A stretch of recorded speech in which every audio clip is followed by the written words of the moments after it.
Good morning and welcome back to my class. Our today's topic is aggregate demand and its components. Keynesian theory of employment is a demand-oriented theory.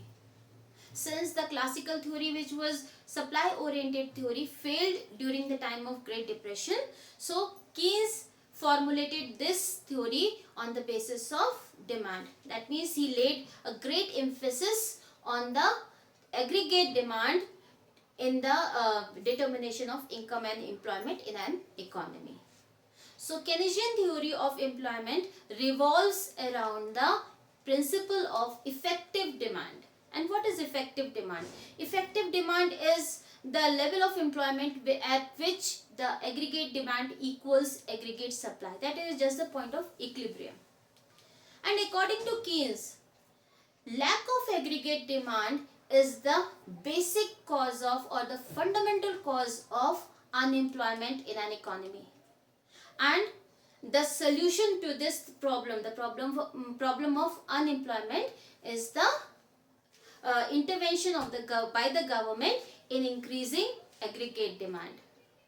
And lack of or deficiency of aggregate demand was the major problem of during the time of Great Depression, and the governments worldwide failed in correcting this. So that's why John Maynard Keynes formulated his theory on the basis of aggregate demand and aggregate supply, in which he laid emphasis on aggregate demand. Now, what is aggregate demand? So aggregate demand refers to the total value of all the final goods and services which all the sectors of the economy are planning to buy in an accounting year. In fact, I'll write this definition. Aggregate demand refers to the total value of all final goods and services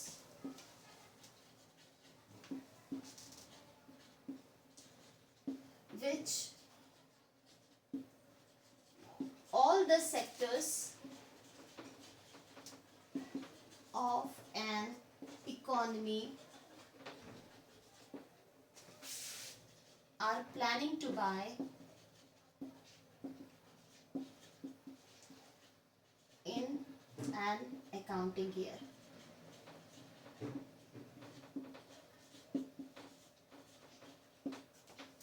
Now, there are two things which we have to keep in mind. It is a total value of all goods and services. And who is planning to buy these goods and services? All the sectors of the economy. So we can present this definition in the form of a figure also. Suppose this is an economy. Now there are several elements, there are so many consumers in this economy. If the population of our country is 135 crores, in that case the consumers will be 135 crore. Now since it will be very difficult to present the data or collect the data if we are not dividing the economy into sectors. So to make the calculation easy and the presentation of data easy, we will divide this economy into four sectors in fact. First sector is household sector.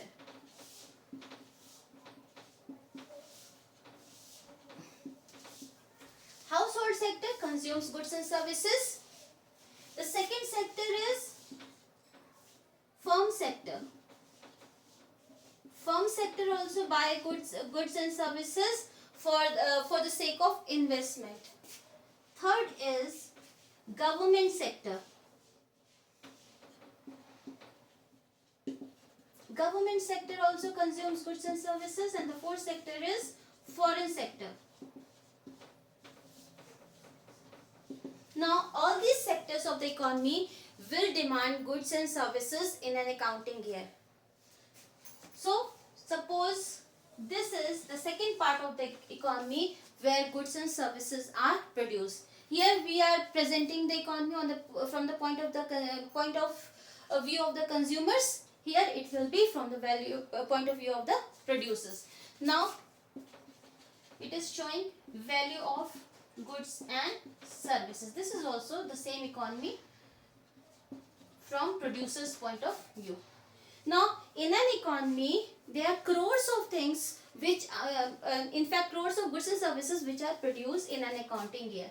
Now to make the calculation easy or presentation of the data easy, we divide the economy into several industry. Suppose textile industry. So in textile industry there will be hundreds of firms or lakhs of firms which will be producing cloths of various kinds. There could be iron and steel industry, food grain industry, and so on. So there are several industries in our country, and all the countries consist of various or hundreds and thousands of the firms. Now all these sectors of the economy will collectively demand all the goods and services which are produced in the economy. So the value of goods and services which are demanded by all these four sectors in an accounting year is known as aggregate demand. So all these goods and services are being demanded by the four sectors of the economy. So the demand of these four sectors is known as aggregate demand, and this demand is for one accounting year. Now on the basis of this bifurcation or categorization, we can now write down the name of the components of aggregate demand.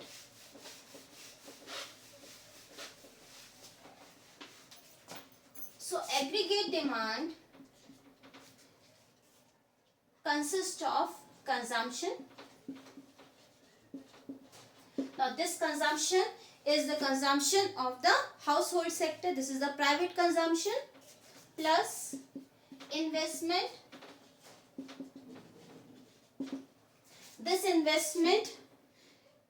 is the investment demand by the firm sectors for producing goods and services, like demand for machines, building, land, etc. Plus government demand. Government also demands various goods and services. Government demands are of two types. First is consumption demand for the administration of the country, like to maintain law and order. The government maintains the policing services, provides policing services.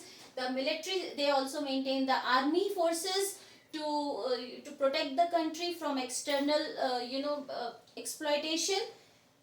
In the same way, the government invests also in infrastructure, in building roads, in building dams, in building flyovers. So these are known as investment demand.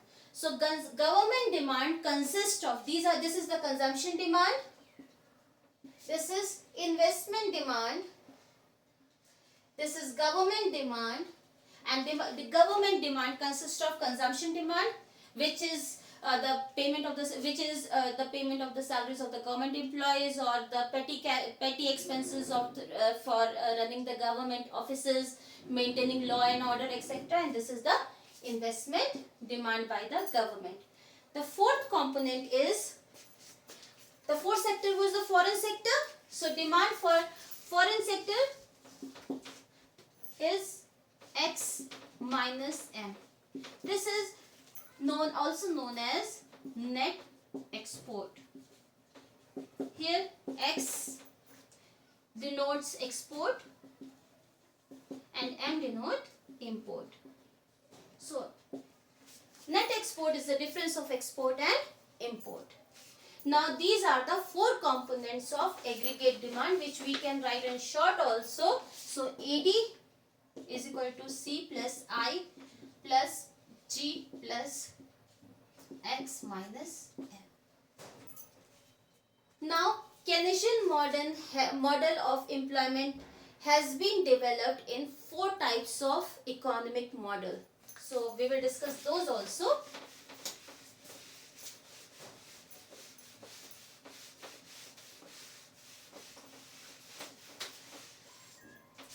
First is simple economy model. In simple economy, there are only 2 sectors in the economy, and therefore the total demand or aggregate demand is the sum total of the consumption demand as well as the investment demand, because in the economy, in the simple economy, there are only 2 sectors. One is household sector, so consumption demand is by the household, and in second sector is firm sector, so investment demand is by the firm sector. The second type of economy is, second model is closed economy model. Now what is closed economy? Closed economy means when the economy is closed and there is no relation or there is no interaction with the world outside. So if India is a closed economy, in that case what will happen? All the goods and service, very bad example. I will draw a circle, it's better. Now since this is the model of India, now if it is a closed economy, that means all the goods are produced here and all the goods which are produced here are consumed here, and there is no interaction or there is no transaction with other countries or with rest of the world. So this is known as the closed economy. So in closed economy there are 3 sectors. First is household sector. C denotes the demand of the household sector. Second is firm sector, investment by the firm sector, investment demand. And the third is demand by the government sector. So there are 3 sectors in the closed economy, and the last one, G, is the government sector. Demand by the government sector. So aggregate demand is the sum total of all the demands, all the goods and value of all the goods and services which are demanded by all these 3 sectors. Now third type of model is known as open economy model. So in this type of model there are 4 sectors. That means 3 sectors from inside the economy and 1 sector is outside the economy. So there are 4 sectors which we have discussed today. That is AD is equal to C consumption demand plus I investment demand plus G government demand plus X minus M, that is export minus import, the value of the goods which are demanded by people who are residing abroad. So now in today's class we are going to discuss simple economy model, aggregate demand in simple economy model.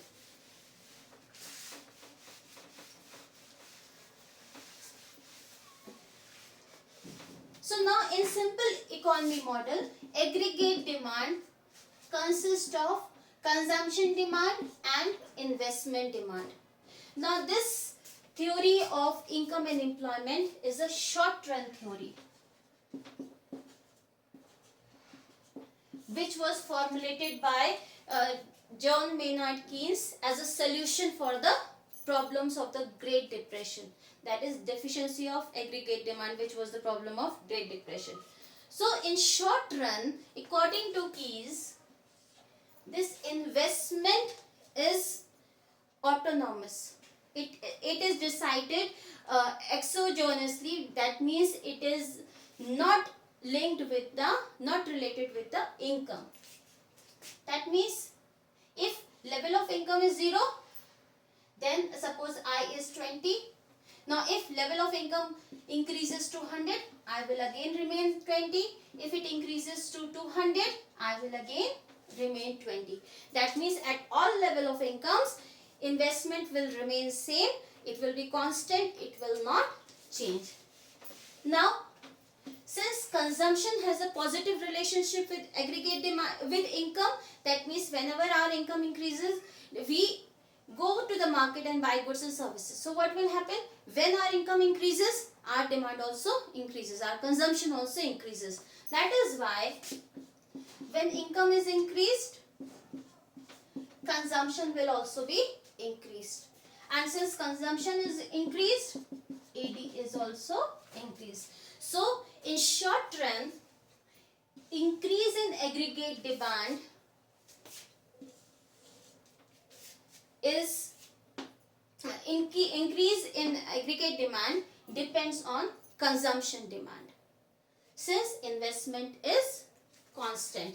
Now we can present the short run aggregate demand using in the form of a schedule and diagram also.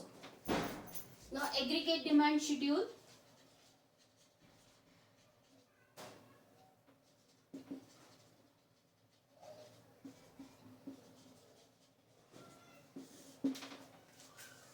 Now since there is a positive relationship between income and consumption.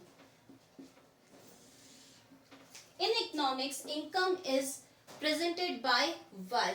It is denoted by Y. Now what happens? Suppose income is 0. Then also we will consume some goods and services.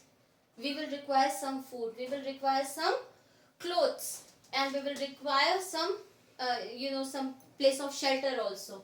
So that is why even if our income is 0, then also we will consume some goods and services. Suppose it is 80. Now investment according to Keynes remains same. Suppose I am taking the value of investment as 20. And then what will be the value of AD? AD is the total of C plus I. So AD is equal to C plus I. Now this is first column, this is second column, this is third column, and this is fourth column. Now AD is the total of second and third column. So 80 plus 20 is equal to 100. Now we will take it at several level of income. Suppose it is 100, then 200, 300, 400, 500, 600. Since investment remains constant at all the level of income, in that case it will be 20 at all the level of incomes. Now consumption has a positive relationship with the income. That means whenever our income will increase, our consumption will also increase. Suppose income was 0, then consumption was 80. Now income increases to 100, then consumption will also rise. So suppose it is 160. Now our income has been increased again, that is 200, then consumption also increases to 240.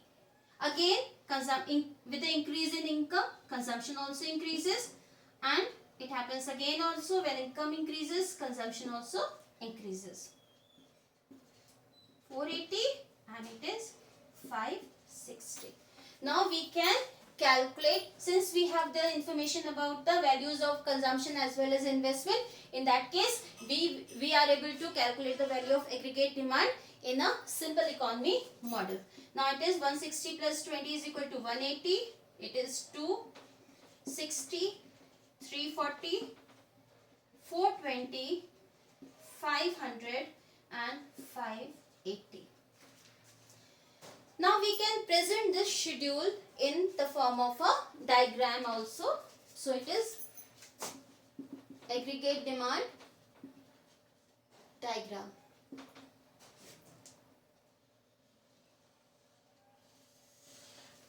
Now this is x-axis, this is y-axis, it is the point of origin, that is 0.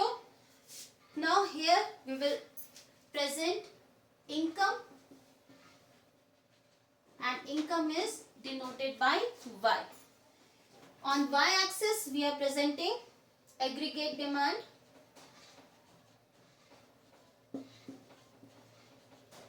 and also the components of aggregate demand, that is consumption and investment.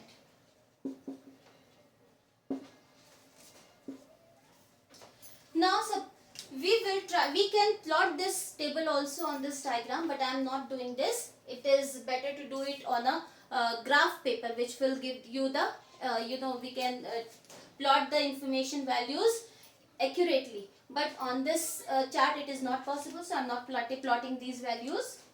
I am just making a simple diagram. Now I will be a horizontal straight line. That means it is parallel to the x-axis. What does it reflect? It reflects that if income level is, suppose it is 20, I will take it as 20.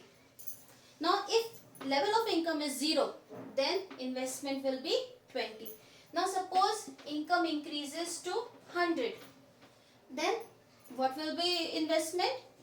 Investment will be the same, that is 20 crore. Now suppose income again increases, then also the level of investment remains same. So since investment is autonomous here, that means it is same or it is constant at all level of income. That is why investment line is, or investment curve is parallel to the x-axis. So we will name it as II. So this II curve is the investment curve. Now we will draw consumption curve also. Since we can see that at 0 level of income, consumption is 80.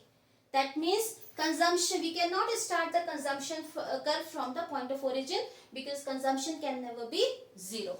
In that case, we will always start consumption curve from the y-axis, and we can name it as C. This value, that is OC, is denoted by C bar, and C bar shows autonomous consumption. Autonomous means it is not related with the income. Since income is 0, then also we consume some goods and services. So autonomous means it is not related to the income. It is free of income. Now further, when income increases, consumption will also increase with the increase in income.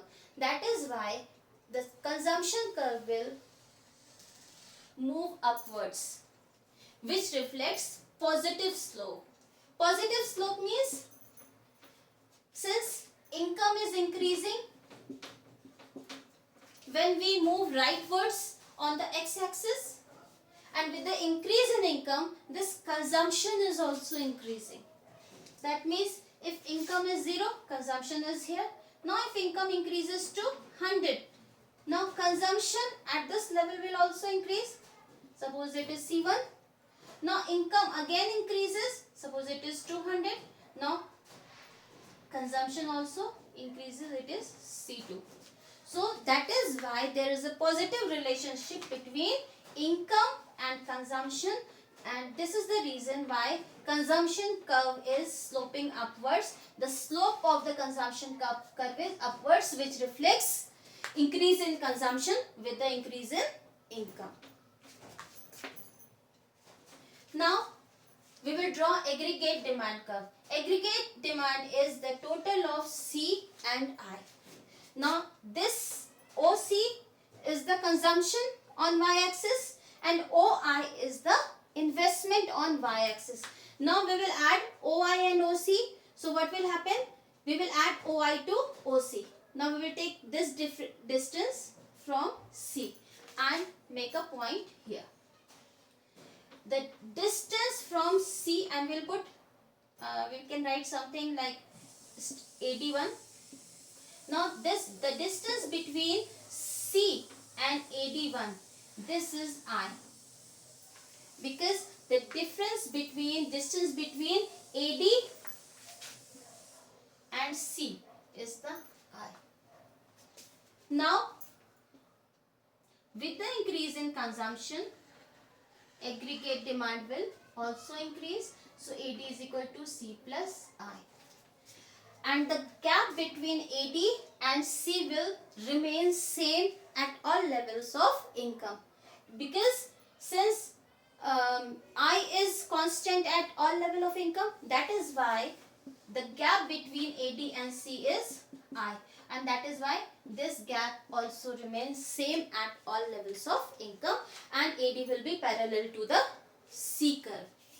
Now we have already drawn the diagram and make the table. Now we can draw some conclusions on the basis of this diagram and schedule. I write here some observations. First of all, it is clear from diagram and schedule that AD is the sum total of consumption demand and investment demand in a simple economy model. Second thing is investment curve.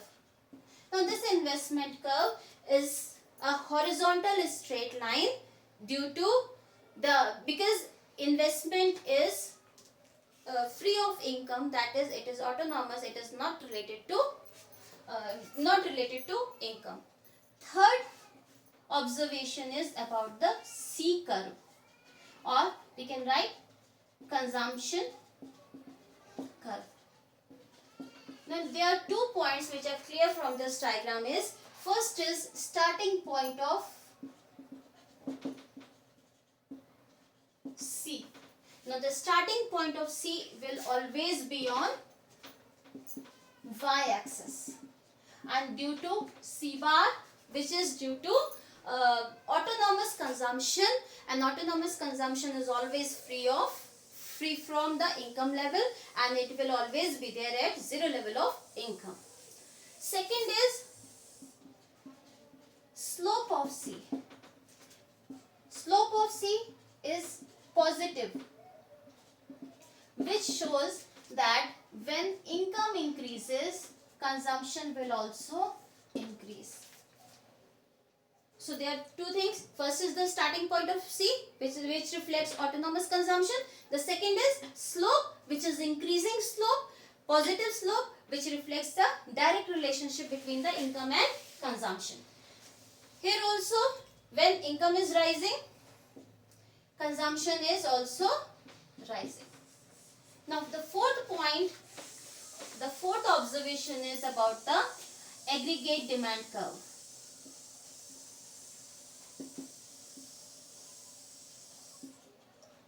Now there are 2 things about the aggregate demand also.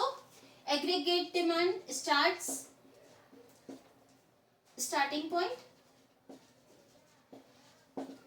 The aggregate demand starts from y-axis.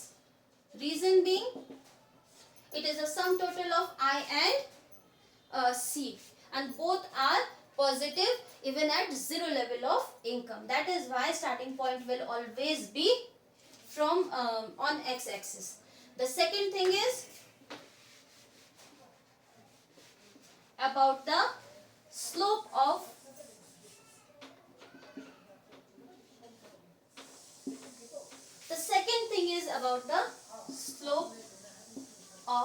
AD.